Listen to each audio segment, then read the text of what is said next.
Pernah nggak sih kamu udah capek-capek nyisihin gaji tiap bulan buat investasi? Pas buka portofolio warnanya merah semua, kayak rapor anak bandel. Kalau Perma, tenang, kamu ada di tempat yang tepat. Yuk kita bongkar bareng-bareng kenapa ini bisa sampai terjadi. Nyesek banget kan? Niat kita kan udah bener ya buat masa depan, tapi hasilnya malah bikin pusing 7 keliling. Tapi tenang, ini bukan sepenuhnya salah kamu kok. Kamu nggak sendirian, serius. Ini tuh kayak semacam ospek menyakitkan yang dilewatin hampir semua investor pemula.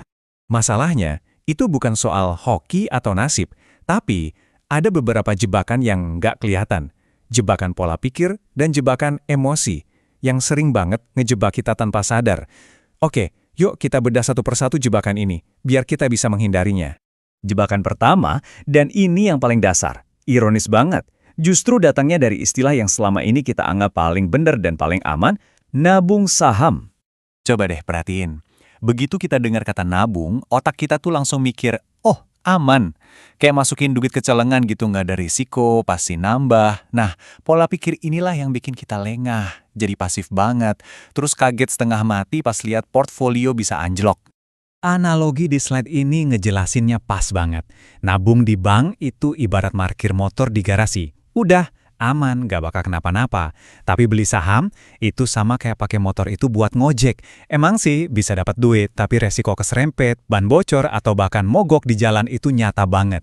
Sama-sama alat finansial, tapi cara mainnya, wah beda jauh kayak bumi dan langit. Nah, ini dia perubahan mindset pertama yang wajib kita lakuin. Coba deh, mulai detik ini kita hapus total istilah nabung saham dari kamus kita. Ganti jadi mencicil beli bisnis. Kenapa? Karena begitu kamu merasa lagi beli sebuah bisnis, bukan sekedar nabung, semua insting dan kewaspadaanmu sebagai pemilik bisnis bakal otomatis nyala. Oke, anggap aja masalah mindset udah beres. Tapi ada musuh lain yang lebih licik, soalnya datangnya dari dalam diri kita sendiri. Yup, namanya emosi. Pasti sering denger kan bisikan maut ini, entah dari teman, dari grup, dari manapun. Satu kalimat sederhana ini tuh kayak tombol aktivasi buat FOMO, fear of missing out, rasa takut ketinggalan kereta. Dan begitu tombol FOMO ini kepencet, udah deh tombol logika kita langsung korslet. Dan ini bagian yang kalau dipikir-pikir, gila banget kan?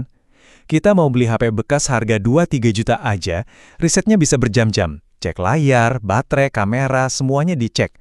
Tapi giliran naruh duit puluhan juta ke saham, modalnya cuma bisikan, katanya besok naik ya. Ini kan benar-benar pertaruhan yang, ya ampun gak masuk akal sama sekali. Gini, kita harus terima kenyataan pahitnya. Investasi yang benar itu ngebosenin. Prosesnya lebih banyak diisi sama nganalisis laporan keuangan dan nunggu, bukan teriak-teriak heboh tiap hari. Pasar modal itu bukan kasino. Kalau kamu carinya adrenalin kejar-kejaran tiap hari, mungkin kamu salah tempat. Oke, sekarang kita masuk ke area yang sedikit lebih teknis. Tapi jangan diremehin ya, kesalahan di bagian strategi ini, efeknya bisa bikin portofolio hancur lebur seketika. Nah ini dia dosa paling umum investor pemula, pakai uang panas. Lihat aja tuh perbandingan waktunya. Beda banget kan? Bisnis itu butuh waktu tahunan buat tumbuh, sementara tagihan pinjol, nagihnya harian. Maksa instrumen jangka panjang buat hasil jangka pendek itu, ya sama aja kayak sengaja nabrakin diri sendiri ke tembok. Kalau mau gampang ingatnya, bayangin aja masak rendang. Investasi itu persis kayak gitu. Butuh api kecil, butuh kesabaran berjam-jam, biar bumbunya meresap sempurna. Kalau kamu gedein apinya biar cepet mateng, ya udah tahu kan hasilnya. Gosong di luar, dalamnya masih mentah. Sabar itu bumbu utamanya, nggak bisa ditawar. Siap-siap ya, karena matematika di pasar modal itu kadang kejamnya nggak pakai logika biasa. Kalau modal kamu turun 50%, buat balik ke modal awal aja, kamu butuh untung 100%. Bukan 50% loh, tapi 100%. Makanya bener banget kata Warren Buffett, aturan nomor 1, jangan rugi. Soalnya buat ngejar ketertinggalan itu jauh lebih susah. Terus kenapa sih rasanya susah banget ngejual saham yang lagi rugi? Jawabannya ada di psikologi kita. Namanya sunk cost fallacy. Atau bahasa gampangnya, gengsi. Nggak mau ngaku salah karena udah terlanjur nyemplung. Dan rasa gengsi inilah yang diam-diam ngabisin modal kita sampai ludes tanpa sadar. Terakhir, kesalahan strategi ada di cara kita nyusun portofolio. Biasanya ada dua kutub ekstrim yang sama-sama bahaya. Pertama, si penjudi all-in, yang nasib keuangannya digantungin ke satu saham doang. Di sisi lain, ada si kolektor diversification.